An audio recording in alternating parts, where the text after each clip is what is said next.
نیت اگر انسان کی اچھی ہو تو وہ انسان صاحب کرامت بھی بن سکتا ہے، وہ انسان صاحب یقین بھی بن سکتا ہے۔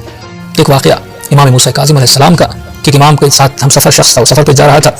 وہ کہتا ہے کہ میں نے دیکھا کہ امام گھوڑے پر سوار ہے اور آگے جا رہے ہیں، میں کافی پیچھے تھا، اتنے میں نے دیکھا ایک درندہ حیوان غالباً شاید ایک بھیڑیا تھا وہ آ رہا تھا۔ میں اس بھیڑیے کو دیکھ کر ڈر گیا، ڈرنے کے بعد میں نے خود کو وہاں سے دور ہوا اور میں کسی چٹان کے پیچھے جا کر چھپ گیا تاکہ یہ بھیڑیا مجھ پر حملہ نہ کر سکے۔ اب میں دور سے دیکھ رہا تھا کہ یہ بھیڑیا امام کے ساتھ کیا کرتا ہے، موسیٰ بن جعفر کے ساتھ کیا کرتا ہے۔ کہ اتنے میں نے دیکھا کہ یہ بھیڑیا امام کی سواری کے قریب گیا اور اس نے اپنے دونوں ہاتھ امام کے گھوڑے کی سین کے قریب لائے اور اس نے سر کو جھکایا۔ اتنے میں امام نے بھی اپنا منہ اس کے قریب لے گئے اور ایسا لگ رہا تھا جیسے ان کے درمیان کوئی تکلم اور کلام ہو رہا ہے، آپس میں باتیں کر رہے ہیں۔ کچھ اس نے کہا اور امام نے دعا کے لیے ہاتھوں کو بلند کیا، کوئی دعا کی، دعا کرنے کے بعد یہ آگے چلتا گیا اور جب چھوڑ کر امام کو جانے لگا اور دوڑتا ہوا جا رہا تھا، وہ بہت بلند آواز میں جو حیوان جیسے آواز نکالتے کچھ اپنی آوازیں کرتا ہوا جا رہا تھا، مجھے لگ رہا تھا وہ کچھ کہہ رہا ہے اور امام کہہ رہے تھے آمین ثم آمین اللہم آمین اللہم آمین،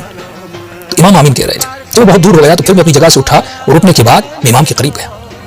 تو میں نے امام سے پوچھا کہ مولا یہ ماجرا کیا تھا؟ میں تو سوچ رہا تھا وہاں پر حملہ کرے گا۔ امام فرماتے ہیں کہ یہ حیوان میرے قریب آیا، اس کی جو مادہ ہے یا اس کی جو بیوی ہے اس کو مسئلہ تھا، وہ کہنے آیا تھا کہ میری بیوی کو بچہ پیدا ہو رہا ہے اور وہ قریب یہ غار میں ہے اور اس کو بچہ پیدا ہونے میں بہت تکلیف ہو رہی ہے۔ اس نے کہا کہ مولا آپ دعا کریں،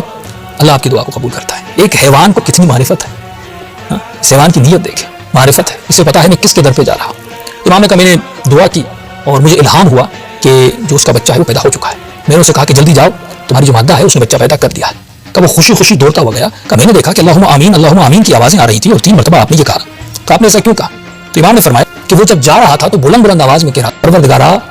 کبھی بھی محمد و آل محمد کا ماننے والا کسی ایسے صحرا میں پھنس جائے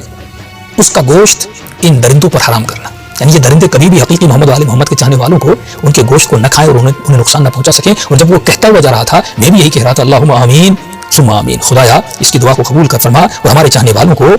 درندوں کے شر سے بچا۔